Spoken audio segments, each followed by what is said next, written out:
क्या लगता है, अगर कांग्रेस सरकार बनाती है, स्वाभाविक पसंद बतौर मुख्यमंत्री कौन होगा? देखिए, इस समय जो कांग्रेस बड़ी पार्टी बन के आई है, उसके हिसाब से साफ रूप से जो एमपीज हैं वो चुनाव उसमें दौर से बाहर है। कांग्रेस हाईकमान द्वारा भी कहा गया है कि इसमें से विधायकों में से फैसला होना है। और चूंकि आज जो कांग्रेस की स्थिति है, उसके लिए नेता एमपी जिम्मेदार हैं। जो यहाँ के 5 बड़े एमपी हैं, देखा जाए तो इस सारी स्थिति के लिए वो जिम्मेदार हैं। वो अपने बागियों को नहीं बैठा पाए तो वो मुख्यमंत्री पद के तो कहीं उत्तराखंड की जनता उन लोगों को नहीं मानने को तैयार होगी। और उसका अगर जबरदस्ती की गई, जबरदस्ती प्रदेश से मैं मुख्यमंत्री थोपा गया, तो ये कांग्रेस को नुकसान हो सकता है इस बात का। तो नेता प्रतिपक्ष या महिला के रूप में डॉक्टर इंदिरा हृदय एक सर्वमान्य पसंद बन के उभर सकते हैं।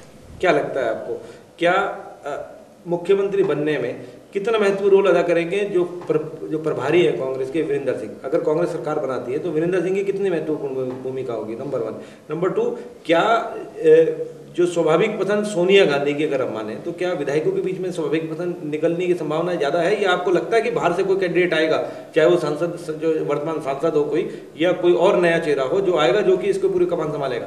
नहीं, जहाँ तक ये माना जा रहा है कि मतलब सांसदों के लिए तो भी मना कर दिया गया, तो शायद संभावना नहीं, लेकिन वो भी सोच तो सब रहे ही होंगे बनने के लिए हर कोई।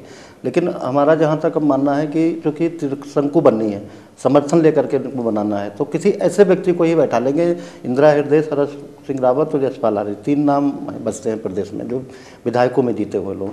तो उसमें ऐसे आदमी को भी चुनेंगे कि जो गठबंधन की सरकार चला सके, क्योंकि गठबंधन की सरकार में थोड़ा सा नरम गरम करके भी गठबंधन की सरकार बनेगी? कहीं ऐसा तो नहीं कि बीएसपी टूट जाए और बीएसपी को तोड़ के जो है कोई जो भी पार्टी सरकार बनाने जा रही है बीएसपी को तोड़ के अपने साथ मिला ले? क्या लगता है, कितनी संभावना है? जी, कोशिश तो बीजेपी भी पूरी करेगी कि बीएसपी उसके साथ मिलकर तालमेल करे और उत्तराखंड में वो एक स्वाभाविक संगठन और स्वाभाविक रूप से उसके साथ हो सके। ये भी पॉसिबल है कि कांग्रेस बीजेपी के रूप के जो बीजेपी बीएसपी को साथ लेके सरकार बनाने का दावा पेश कर सके। इसके लिए लोग हल्ला तो मचाएंगे ही।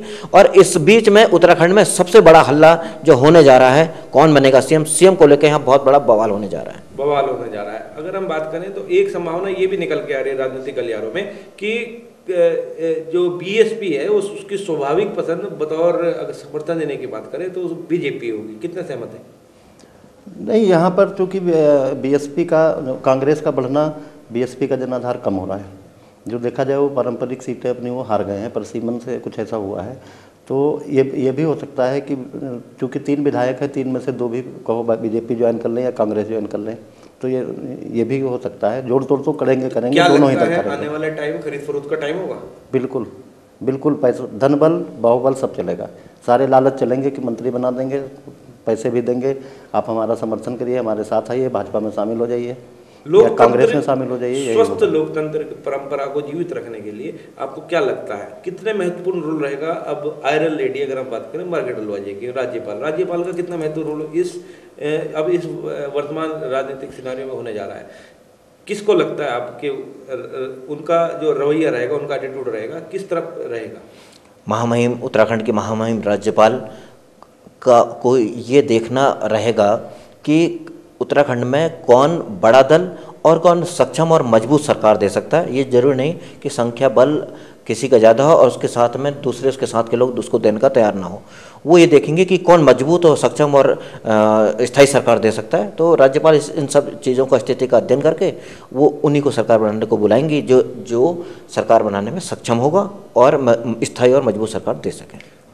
हम पूरे अगर सिनारियो की बात करें 2012, एक जनता ने कहा स्पष्ट जनादेश ये है कि कोई भी राजनीतिक दल, कांग्रेस चाहे कांग्रेस रहा हो, चाहे भारतीय जनता पार्टी रही हो, बीएसपी रही हो, 3 प्रमुख राजनीतिक दलों की बात करें, कोई भी उसकी कसौटी पर उस लायक नहीं उतरा कि वो उसको पूर्ण बहुमत देती। तो क्या मैसेज देना चाहती है जनता क्या कहना चाहती है?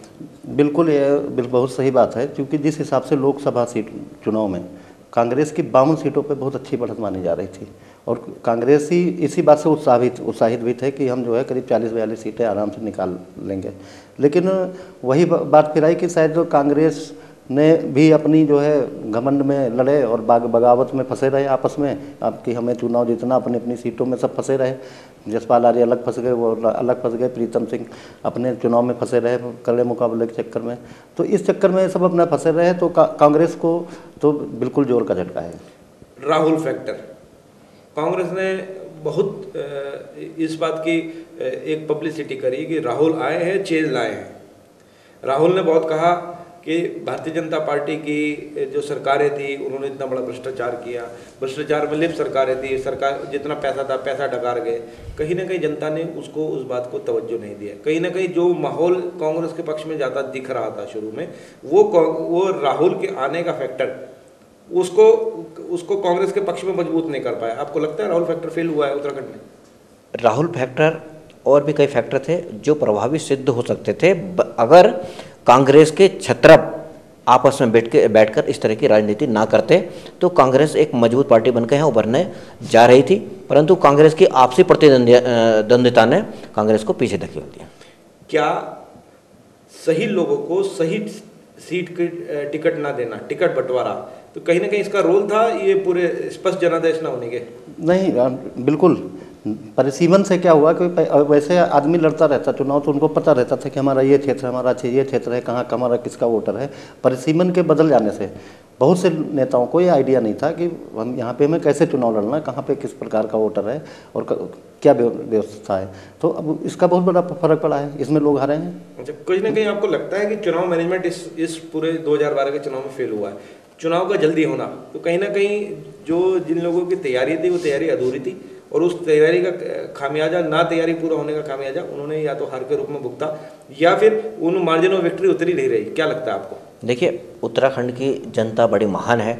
उत्तराखंड की जनता ने दोनों को बराबर जनादेश देकर ये सिद्ध करने का प्रयास करा कि जो दल काम करेगा वो उसको आगे बढ़ाएंगे। कई महारथियों का युद्ध भूमि में परास्त होना और कई नए लोगों का सामने आना ये सिद्ध करता है कि उत्तराखंड की जनता काम करने वालों को आगे बढ़ाना चाहती है, और ये इस चुनाव में देखने को मिला भी। जो काम करेगा उसको ही जनता चुनेगी, कहना है जोशी जी का। और कुछ हद तक ये पूरा पैनल भी सहमत है कि जनता ने स्पष्ट जनादेश दिया है 2012 में, कहा है कि जो पार्टी, जो कैंडिडेट उसकी इस कसौटी पर खरा उतरेगा, केवल वही उसी को विधानसभा की दहलीज तक जनता पहुँचाएगी। जोशी जी, आप स्टूडियो में आए, मिश्रा जी आप स्टूडियो में आए, आपका बहुत बहुत धन्यवाद। आज के लिए इतना ही, फिर मिलेंगे नई चर्चा में नए लोगों के साथ। धन्यवाद। जनादेश 2012 खुल गया किस्मत का पिटारा, हो गया हार जीत का फैसला। किसी को मिला ताज तो किसी को मिला वनवास, उत्तराखंड की आवाम का फैसला। जनादेश 2012।